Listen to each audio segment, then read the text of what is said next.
Films are made up of sequences. Sequences are made up of scenes. And scenes are made up of shots. But we must understand the characteristics and storytelling value of each shot. Don't be a... In this video, we'll begin with the big picture and work our way down. We're going to define the essential shot sizes in a filmmaker's toolbox and how to use the right shot at the right time to create memorable moments on screen. This is episode 1 of The Shot List. Shot size. Shot choices help establish the rhythm, tone, and meaning of a scene. Knowing which shot will be the most aesthetically and dramatically valuable for a given scene should be the highest priority for both a director and a DP. In this video, we'll be examining essential shot sizes. As we go, we'll populate a shot list in StudioBinder as a sort of cheat sheet the next time you need to create one. Now, let's get to the shots. The most common visual element to open a scene or even an entire film is the establishing shot.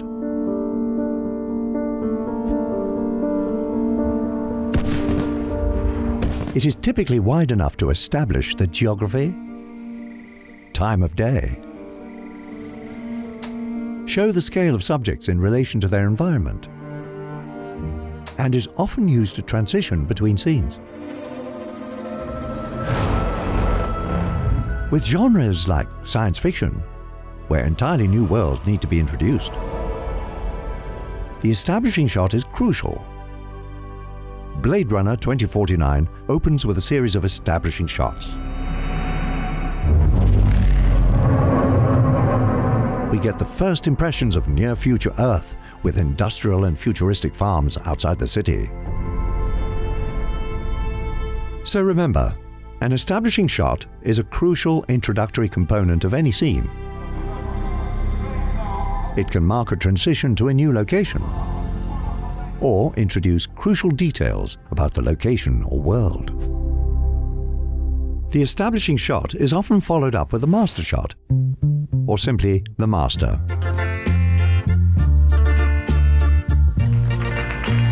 Like the establishing shot, a master shot confirms the location and geography of the scene.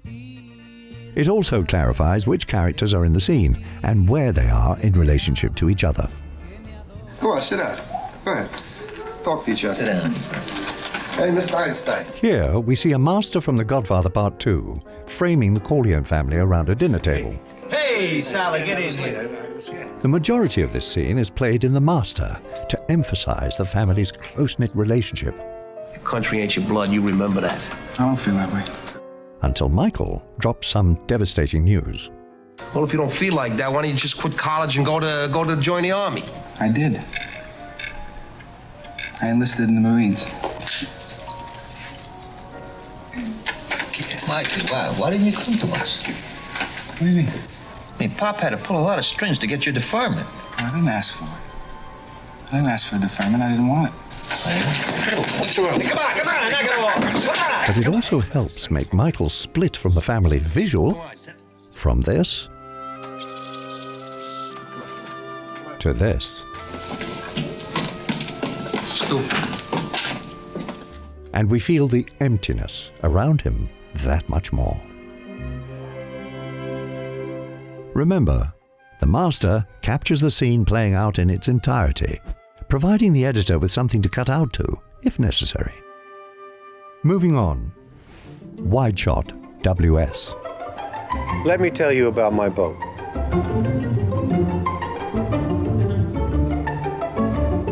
The wide shot positions subjects far from the camera to visually represent their relationship to their environment. This is distinct from the establishing shot, which is about location. The wide shot is principally concerned with the scale of the subject. I'm finished. It can be used when you need to make subjects appear lost, lonely, or overwhelmed, or comment on a subject's relationship to their environment. In this wide shot from Phantom Thread, we can see the characters Alma and Reynolds dwarfed by a messy ballroom. Paul Thomas Anderson could have ended the scene with close-ups to capture their characters' emotions. But by ending with a wide shot here, we can consider Alma and Reynolds together, yet isolated from the world around them. Use it when you need to establish the spatial relationships of the subjects. Make statements using distance, depth, or size. Our next subject, full shot. When a subject's entire body reaches from the top to the bottom edges of the frame, the shot is defined as full. With a full shot, it's not necessary to put the subject in the center of the frame, but notice how often this is the case.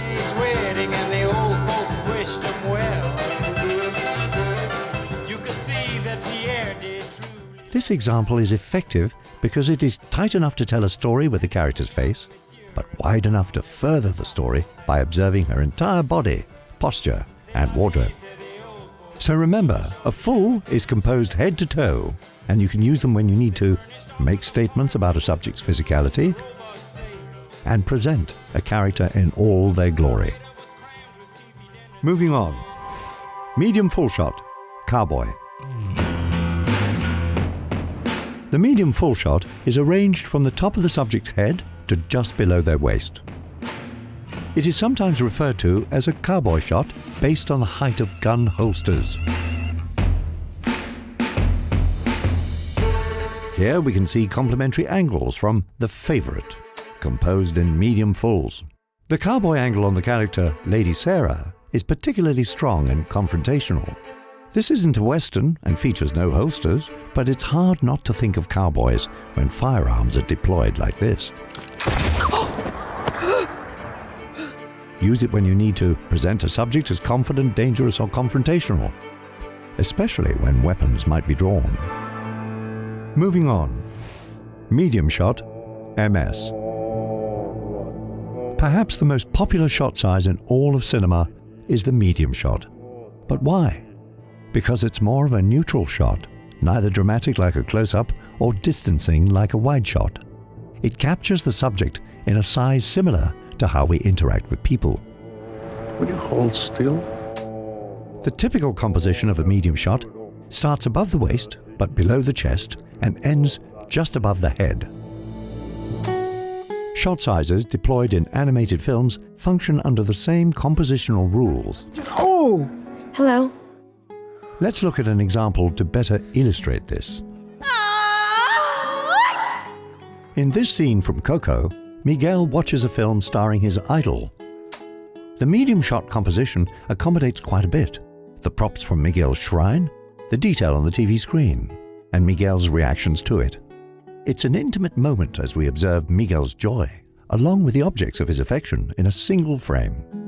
Follow my heart.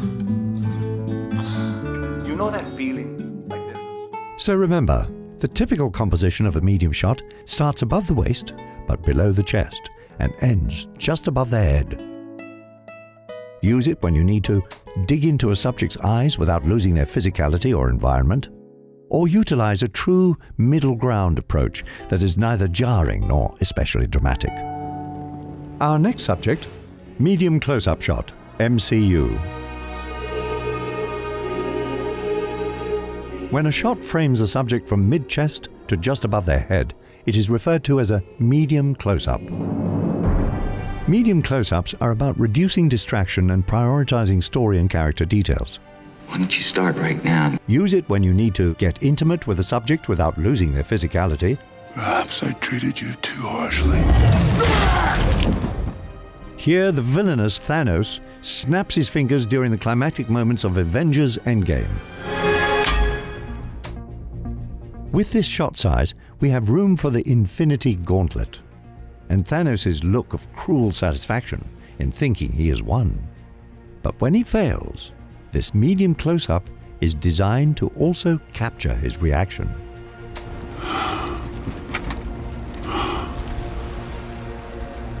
Remember, a medium close-up is roughly head to chest. Are you ready for it?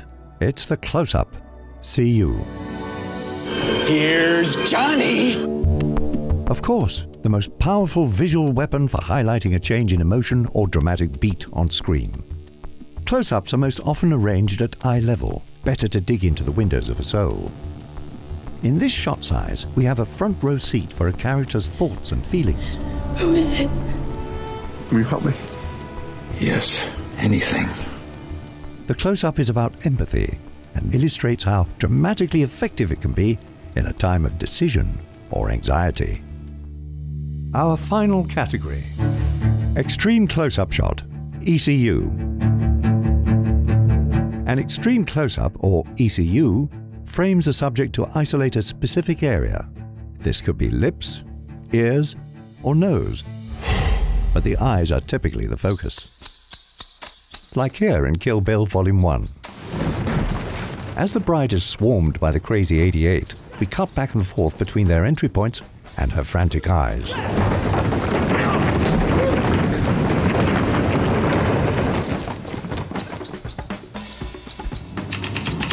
But when the function of a specific prop or an intimate detail is necessary, filmmakers will often rely on the insert shot. Inserts are most commonly used to highlight and isolate something crucial to the narrative.